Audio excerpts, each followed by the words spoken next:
The trial of Pastor Timothy Omotoso has resumed in the Port Elizabeth High Court. It is day 2 of the testimony of the first witness, Andisiwe Dike. Dike has told the court that about the relationship that he had with Omotoso with South African Police Service members made it very hard for her to report incidents of molestation.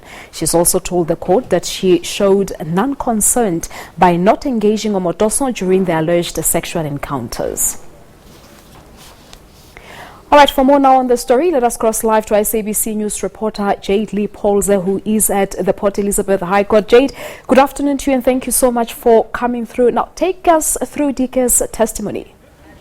Did look a bit exhausted from all the questions. Well, it is day 2 of Andisiwe Dike's testimony, and today she shied away from the sexual encounters and went actually more in depth with the makings of the church, the Jesus Dominion International Church, what exactly took place up until the lead of Timothy Omotoso's arrest. She also dropped a few bombshells, naming one of the generals of the Hawks, saying that there were several police officers that were also in the Jesus Dominion International Church that were also affiliated with Timothy Omotoso, and that he actually received a tip-off before he was arrested because of some of the members belonging to SABC. She went as far as also detailing how when she was in the church she encountered that some of those police officers took off their jerseys, threw them on the floor for Timothy Omotoso to walk on, and that they pledged their allegiance with Timothy Omotoso, making or rather alluding to the fact that the reason why she never police authorities was because she was scared to report what was happening at the time, as these members were affiliated with the church. She also went as far as detailing her encounter living inside the mission house in Umhlanga, saying that the girls, all 28 girls, were not sufficiently fed. Some of them had one meal per day and they would have to make means. Some of them, when they go into town, when they go buy their toiletries, they would buy noodles just to sustain them. We saw State Prosecutor Ntelwa Peleso also show some footage and visuals, photographs of that house in Umhlanga. It is actually a mansion of a house, and Dike had to identify her room. In the room, the court and the gallery saw that she stayed inside a single room with 2 mattresses on. She said she shared the room, and there were just 2 mattresses on the floor, very thin mattresses, and nothing else inside those rooms, alluding to the fact that the girls were not properly cared for and looked after. Palesa. All right, so what happens next, Jayed? Will she still be on the stand tomorrow?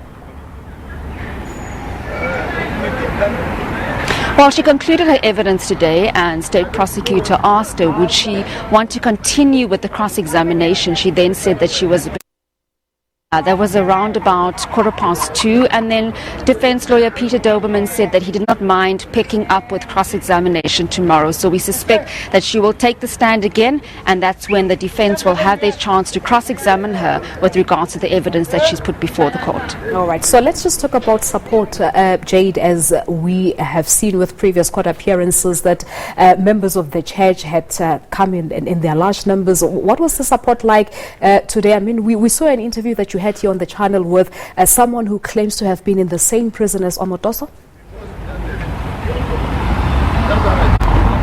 That's very true. Well, this morning we saw kind of support, many of the JDI members coming with placards, coming with posters, cementing their solidarity for Timothy Omotoso, chanting while proceedings were taking place. I did have a chat with a gentleman, Jason Louis. He said that he was also in St. Albans prison. He was actually released on the 3rd of February and told me that, he met Timothy Omotoso while he was incarcerated for fraud, and they would chat many a times when they were busy on sporting codes, when they would be doing their exercises out in the field, and he would also chat to him while he was cleaning up. He said he was a part of the group of guys who used to clean the prison, and then he would chat to Timothy Omotoso, and he started making friends with Timothy Omotoso, and he said that his initial conversations with Timothy Omotoso started about changing his life around, but then he subsequently saw that he was a good man, and Timothy Omotoso prayed for him. So when he came out of jail, he pledged his allegiance to Omotoso and said that he will be following his footsteps. He will ensure that he goes to the church because he was told by Omotoso to start going to his church, and that's what he did. So when I spoke to him this morning, he was saying that he's going to continue supporting Omotoso. He doesn't believe these allegations against the man, and while he was incarcerated, he saw a different side to him. All right, Jade, we'll leave it at that. Many thanks. That was SABC News reporter Jayed Leigh-Paulse reporting live outside the Port Elizabeth High Court. That is where it was day 2 today of testimony by Andisiwe Dike.